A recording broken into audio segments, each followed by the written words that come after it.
My name is Anna.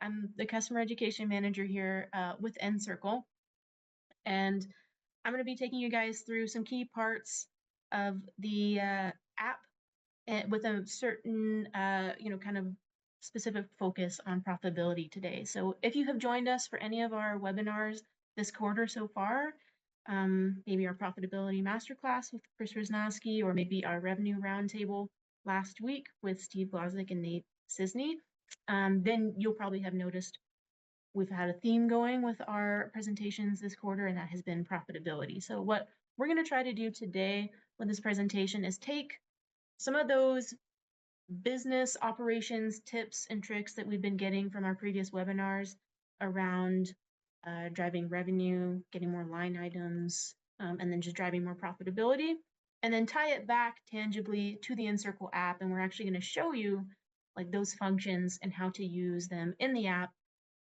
to achieve those goals and kind of address some of those profit killers that most restorers are dealing with in their operations today. Two of my main themes coming in here today with regards to what we're going to be talking about in terms of features is operational efficiency and justification. So those are kind of the main profitability, revenue-centric themes that we're going to be looking at in our presentation today. And if you were on the revenue roundtable last week, and even if you weren't,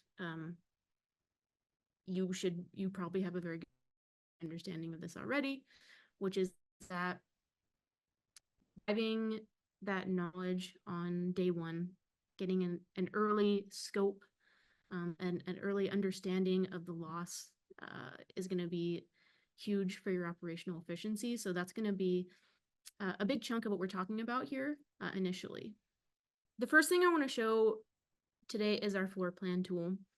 I know a big question mark at the beginning of the job is around like room dimensions, size of the project, right? So what we want to do is get this information back from the field to our office teams absolutely as fast as we can. And a floor plan is going to be a really big part of that. So you'll see when you open up a job, you've got a floor plan button ready to go. And this is a very easy tool for your field teams to use. Right, so we're just going to hop into floor plan here. And I've already got one on this job, but I'll show you, kind of quickly how this is actually done, how this is captured. We're going to click the plus button. And it's usually going to give you some tips and pointers on your technique. Again, there's not really that much to know or remember here.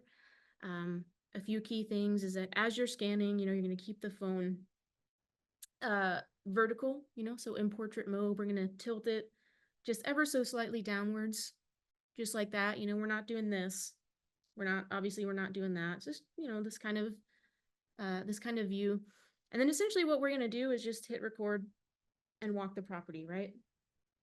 And the idea is, following the perimeter of kind of each room. You're going to walk as much of the property as you can, really, without being too intrusive. Doesn't have to be every room. Certainly the ones that are affected, and then if you can get any others without being too intrusive with the client, that's probably going to be a good rule of thumb in terms of what to capture. About 5 to 11 feet away from, walls and furniture and objects, as much as possible is going to be another good rule of thumb too. If you start to get too close to things, the app is going to warn you and let you know that you're getting a little bit too close, and will, try to let you know to adjust your technique. So stay, a good amount of feedback, as much a good amount of feet away, as much as, you can as you're walking the property. And that's essentially it. So the idea with floor plan and the way that we can kind of tie this back to profitability is that, this kind of takes away the need to send an estimator or, a senior project manager out to the job. We don't have to send someone out to the job with a laptop with Xactimate. We can hand a technician a phone, and as long as they can hold a phone and walk the property and take a video, you guys are going to get a floor plan back within 6 hours or less, usually less, even sometimes as little as, an hour and a half, depending on, website traffic and all that.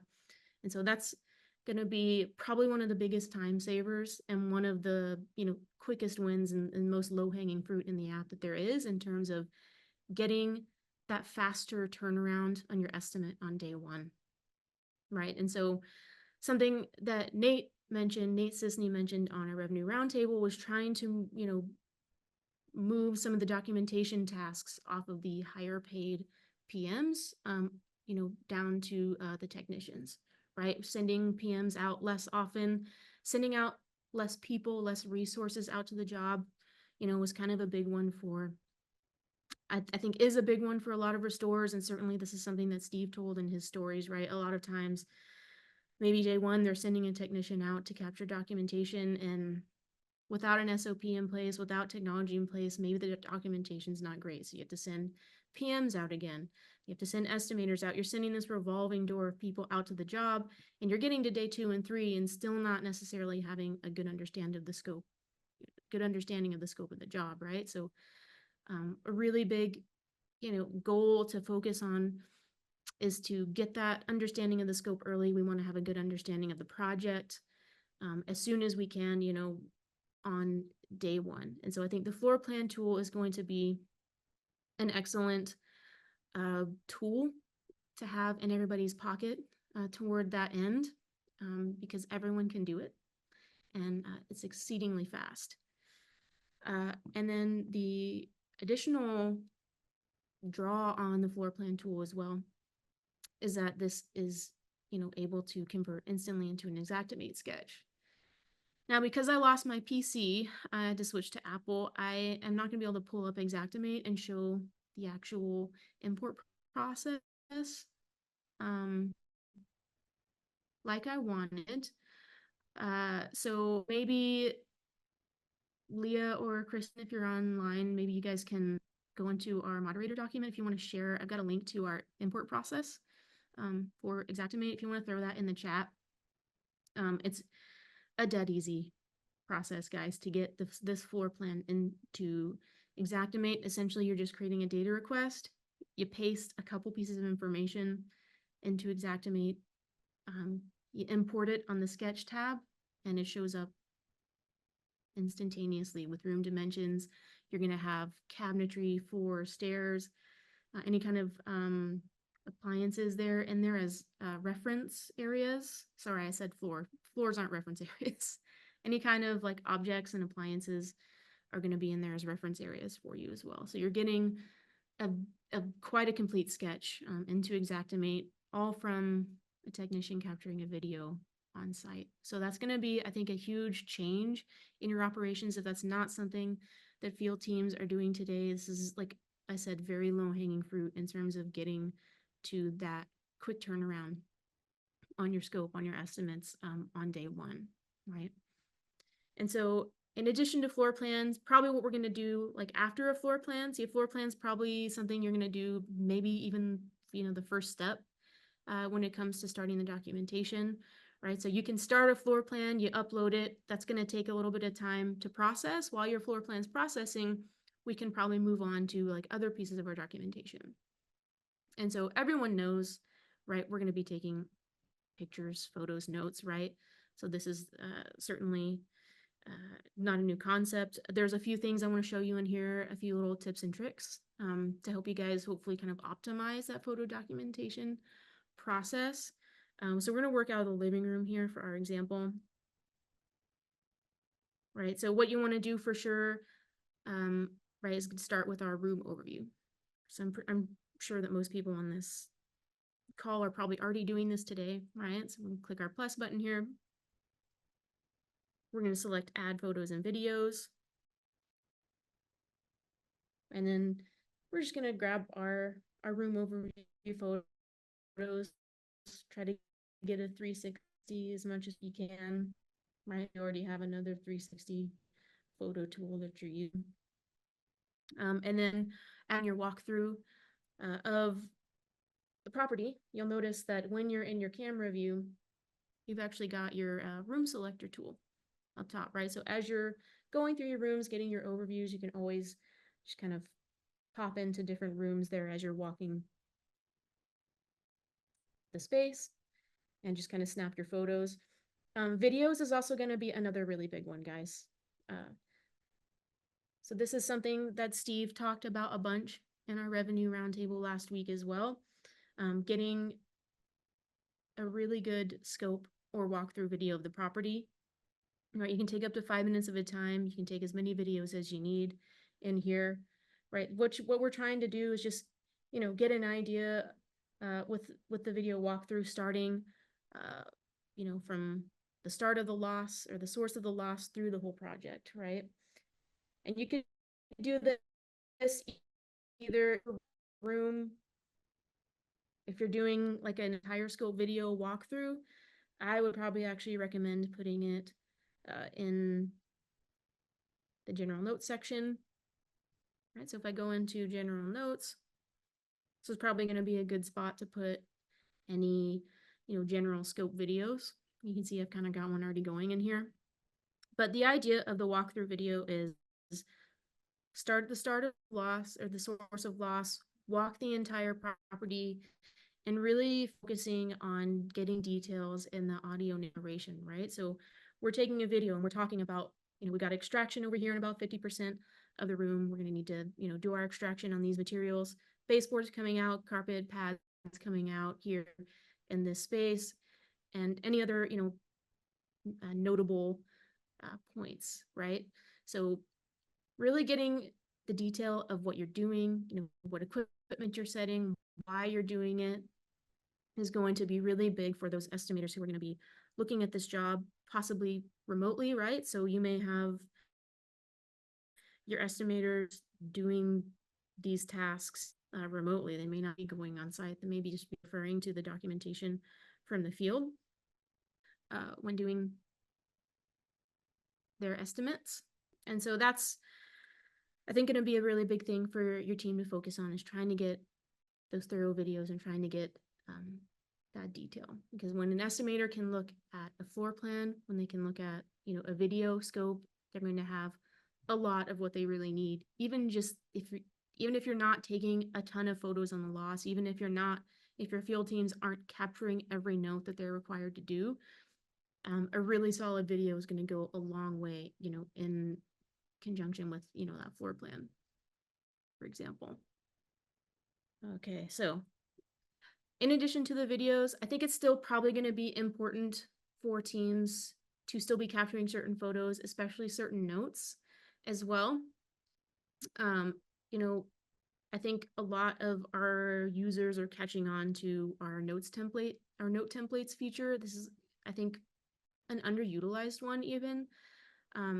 If we're trying to move some of the higher paid documentation work, from a PM to like a technician level, especially, I think note templates is going to be a useful feature in that regard, and something that you may not be utilizing today in the app. So let me show you what I mean. If I go back into the living room and I click my plus button, I'm going to have my room notes options. And if you really are trying to optimize this process, I cannot recommend highly enough that you go in and set up some note templates in your org settings. So if you click on the note templates icon there, you can see I've got a few set up for my organization, right? And you can set these up, per your processes, of course. These are entirely customizable. We've got a few in there just by default for everyone that you can, start from. And whatever is the most important to you guys in terms of your SOPs and your documentation process, go ahead and put these into templates. That way your field technicians aren't having to memorize everything that they need to cover every time they go out to the loss. They can open up their templates option. You can even play around with some of these titles, right? You can put some things in the titles to indicate like, oh, this is mandatory, right? So I can open up a preview of my note templates and we can just kind of go through some of them, right? So I've got one source of loss. We've got site instructions can be useful for, work orders and things like that. Pre-existing damage is a big one. Damage to contents, structural damage, right? Some of these are things that you would want to capture per room on each job, right? This note template format I actually got right from RMS, Restoration Made Simple. I had a YouTube video I was going to share with you guys on this where I pulled this exact format. If you guys, if Kristen or Leah, if one of you guys can share that in the chat maybe, If your guys are looking for some inspiration in terms of like these note templates, I would just go right to that video from RMS because they have some really good recommendations and kind of explainers on what you can put into some of these notes templates. Right, so this is kind of more of a day one, like general kind of summary, and then keeping that up every day as you go back on the job, doing like an end of day note, I think will also be really important as well. That'll accompany an end of day video. I can highly recommend that if your team is not wanting to take 1,000 pictures, if your estimators are not wanting to look at 1,000 pictures, from the job every day, at the very least, for your estimators, get a good end of day video and get a good end of day note. Right. And so every day that's going to be, those are two things that you could probably easily start implementing like tomorrow, and see like very quick gains on your estimates, start to be picking up more line items, have more complete estimates, right? So let's just do as an example, let's use like our source of loss note, right? Because that's just an easy one. It doesn't take too much time for me to fill out. Maybe I've got, ruptured water line in the living room ceiling. If you're using speech to text, this goes faster.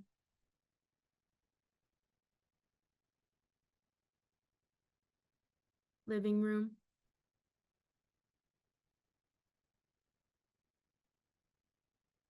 Right, maybe we've got a category 1 in here at the source, and then we'll say living room, comma, kitchen, comma, foyer. Right, we can also add photos and videos to our notes. Again, highly recommend just having that amount of detail, of course, is going to really help you guys out later on when justifying these decisions that you're making and your estimates, these line items that you're billing for. Right, so in something like a source of loss, I'm going to probably take, a couple photos, a little bit zoomed out, then I'm probably going to zoom in, into my imaginary burst pipe up here, right? I might go in and add a video as well. Probably a good idea maybe to start from below or above and kind of scan upwards or downwards, just, for showing context, right?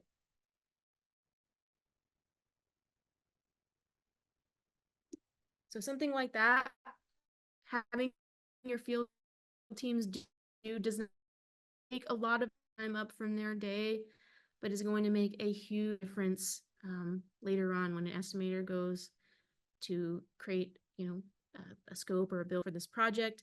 It's going to make a huge difference when the adjuster is pushing back on items. If you've got things like, your resulting damage, documented well, if you've got information about pre-existing damages in the room captured in good detail, you're going to save yourself some potentially contentious discussions with the client and some, save yourself some liability. So ideally, you go into a room, and if you're using your note templates, it's very thoroughly documented, kind of like what you see here on my sample file, right? So we've got our pictures, we've got our notes, right? So if we're getting pushback on the amount of equipment that we're using or any items that are showing up in our bill, we can always refer, back to our detailed photos or detailed videos explaining kind of the why behind what it is we're doing, what decisions we're making, that will help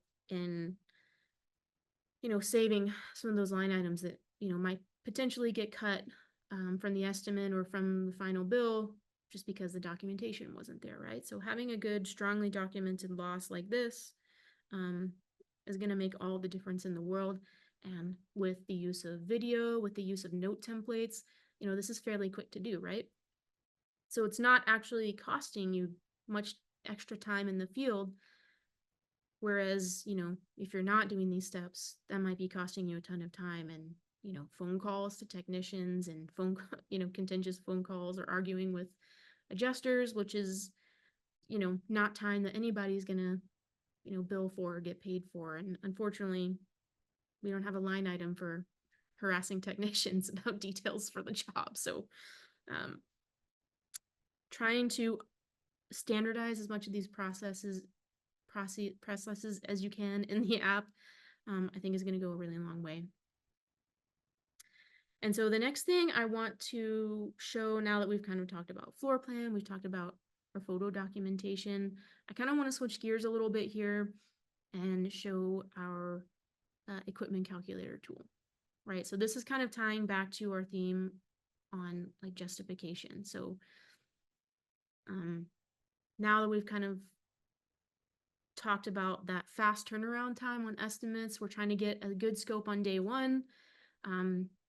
Now when it comes to our bills, we need to be able to, get that documentation to justify everything that we do. And I know equipment is going to be a big part of most people's bills, especially on a water loss. And so what we're trying to do here is be able to put more equipment on jobs, justify by sizing the equipment or sizing the job correctly, right?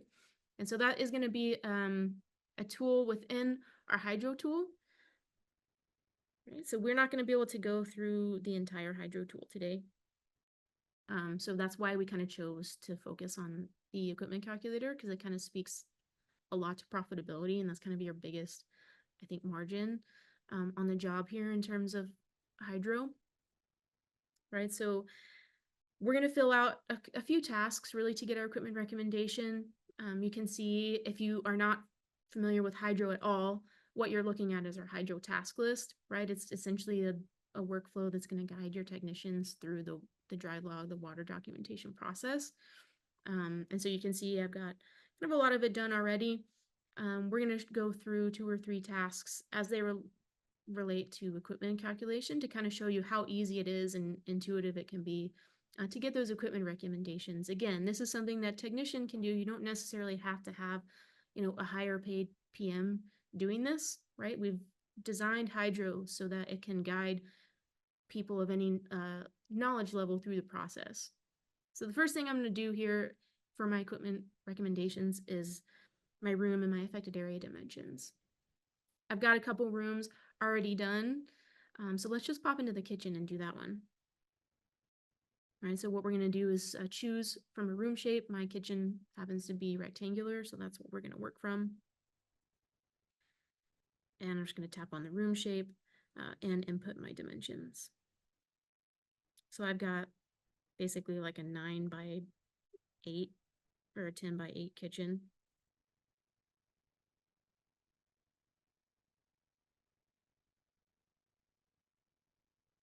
So I'm going to pop in my wall dimensions for the room.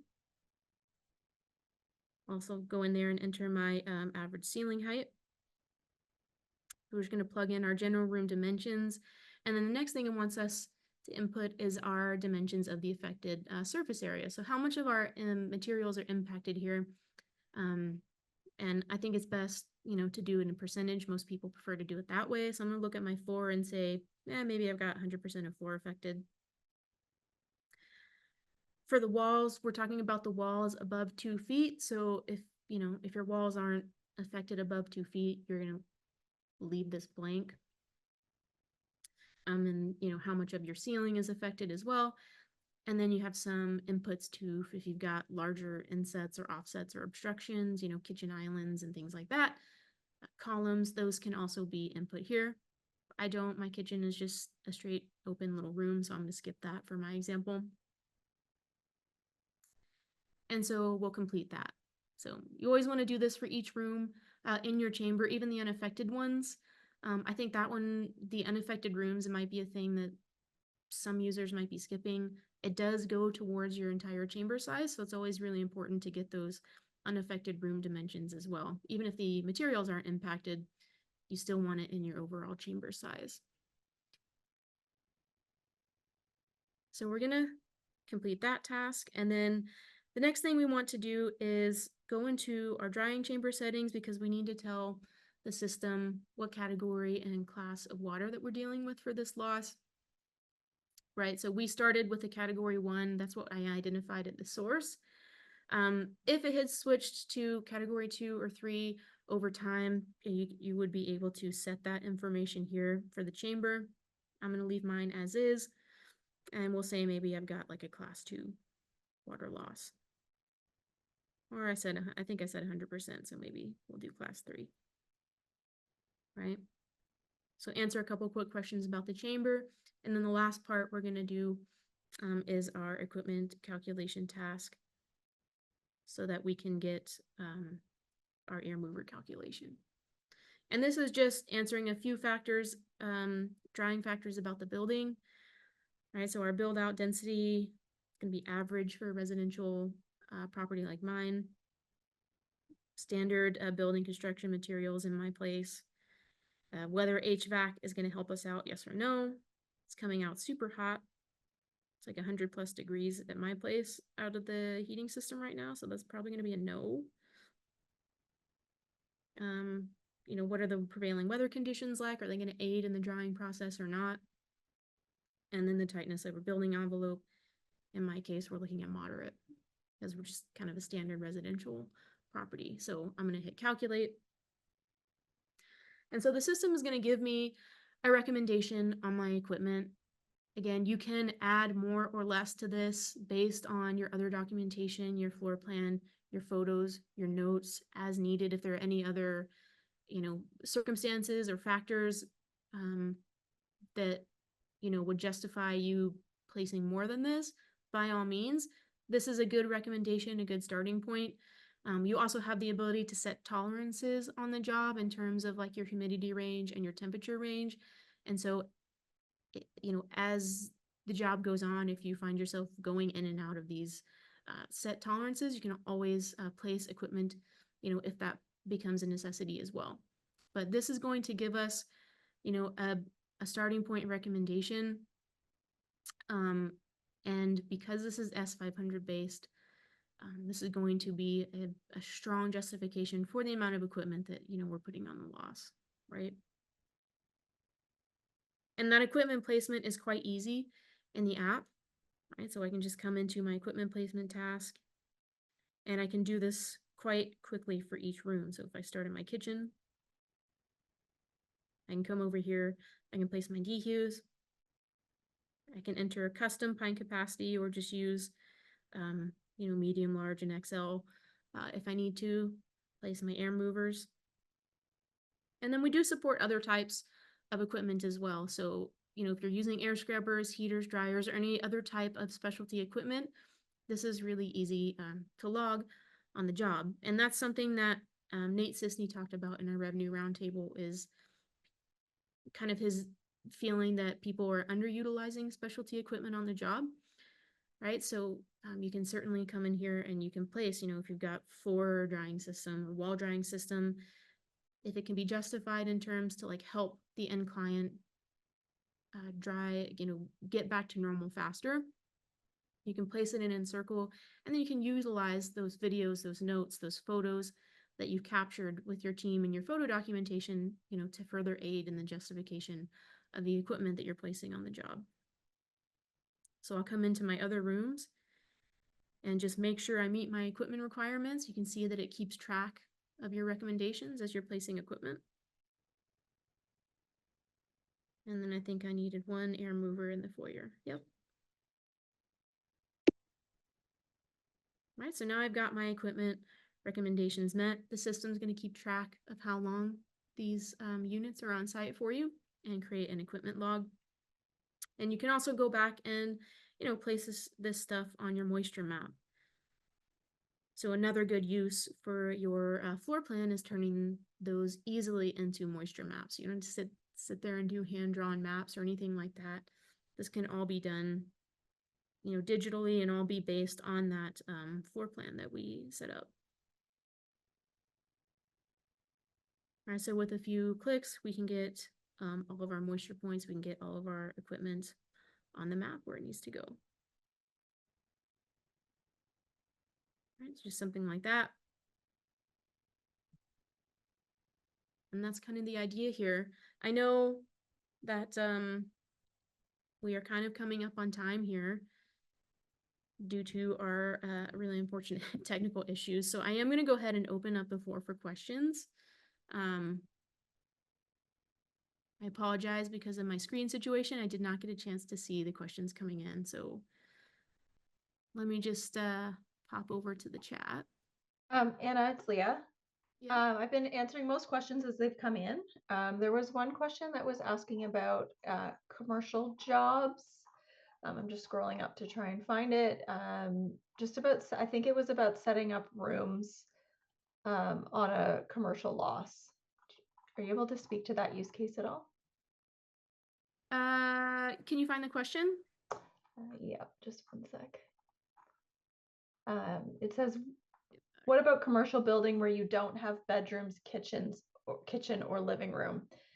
I'm just trying to recall. I think you were speaking about videos in that when that question was asked.